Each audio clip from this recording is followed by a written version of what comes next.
Tony and Tim Show. Happy New Year, everyone, and thanks for joining us once again on this, our first episode of the year. I'm joined by a very special guest, Nyero Peter. Welcome to the show. It's good to be back, and Tony. We'll be going through what has been transpiring over the festive period. Of course, we've seen a lot of changes in the table there.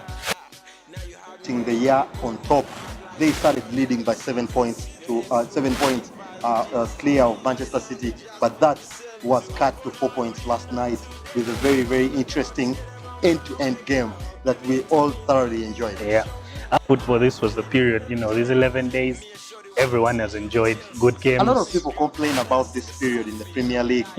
Don't you think even other leagues should adopt this?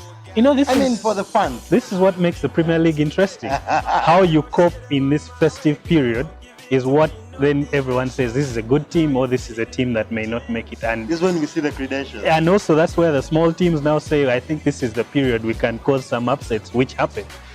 Very, very interesting there. Of course, we'll start very quickly with the Liverpool team on 54 points. That's probably one of the best starts for Liverpool in a very, very long time. But their unbeaten run came to an end last night when Manchester City beat them 2-1, which is something that has probably been coming, but kudos to Liverpool. Yeah, Liverpool has really been performing at an amazing level. You cannot put a finger on what they were doing wrong until last night. But I'm sure that was probably one of those things that happened, in the course of moving forward in the league. 20 games. And let's look very quickly at their results. Last night, of course, they lost that game, but they beat the Wolves on 22nd, of course, to start off the period. They then beat Newcastle 4-0, and then had a 5-1 thumping of Arsenal at Anfield, which is probably one of their best performances. But it showed how poor Arsenal can be on against the top 6 sides. Did that result, and of course they came into last night a bit more reserved. You could see that in the team selection, especially in the middle of the park, was the result against Arsenal a signal to the rest of the league? No, I don't think it was a signal. Anyone who knows Liverpool and Arsenal games, they always go like that. It's always high scoring. Last season was another 5-0, the season before that. And it's the game that people have come to love, Arsenal-Liverpool, because you're sure it will never be a boring game at all. What Liverpool is currently top, 4 points clear, 20 games unbeaten until last night. What can you place a finger on what they've done right this season, what Jurgen Klopp and his side have done right? Well, what Klopp has done right is to get a good goalkeeper in Alisson and a good centre-back in Van Dijk. And by those two signings alone, he solved the problems that was plaguing Liverpool last season. Because you saw, even if Liverpool was winning 3-0, any Liverpool fan was always cautious last season because you were not sure. Anything could happen. Now they're showing if we go 1-0 up, we can see it out like that. Scored 12 goals across the festive period and only conceded 3, which is a very, very brilliant return, especially for Liverpool side, like you said, last season was a very, very bad one. 12 goals though scored in 4 games. That's an average of 3 goals to 0. Yeah. Does that show how good they can be going forward, or has it been the opposition that has been poor? No, Liverpool attack-wise has been great, and the addition of someone like Shaqiri up the front, the option of playing Salah as a sole striker, you have the option of switching it up or something. It gives them that dynamic existing last season, and that is probably bring on someone who can impact the game. And that attack is what you have in Europe at the moment. And talking about the that they made last season, one key one I'll point out is Fabinho. He started the season very slowly, but he has suddenly picked up the pace, and he looks like a player that Liverpool can't even be benching. You saw what happened when he came on last night. I have a feeling he changed the game.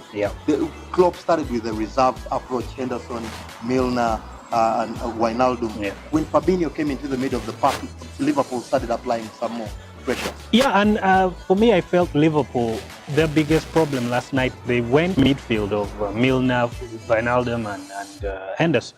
If Klopp had probably deployed the same team that beat Arsenal 5-1 with the same formation, I'm sure they would have overrun City. 100%. Because you saw how easy the game was for Fernandinho. he could dominate that midfield the way he's normally used to. Whereas if they had overloaded that midfield, he would have been outworked with the kind of quality that Liverpool possess in that midfield. And with Fabinho starting slow, it's okay. Adapting takes time. For any great player, you have to get into the system, the pressure, how physical it is. And then once you learn that, you can become a magnificent player. No, I certainly think Fabinho is one of the most improved players, in my opinion, there. Of course, last night we had those goals coming from Aguero and Sane, and of course the Liverpool goal coming in from Roberto Firmino. They'll be going into an FA Cup weekend, and they'll be playing Brighton next. Do they need anyone in the January transfer window, in your opinion? Well, personally, I would urge them to shop for another centre back. Watching Lovren last night, I wasn't. But we know Lovren is in the team because Gomez. Yes, which is understandable. But you see, with the critical point of the season. You've reached January, and this is the time where you need to rebuild. When Van Dijk gets injured, we are back to the season. So they need someone who can stabilize even in the absence of Van Dijk and say, okay, look, I'll take charge, do what you've been doing. In my opinion, this guy deserves to be in the PFA nominees. Among nominees of World Player of the Year.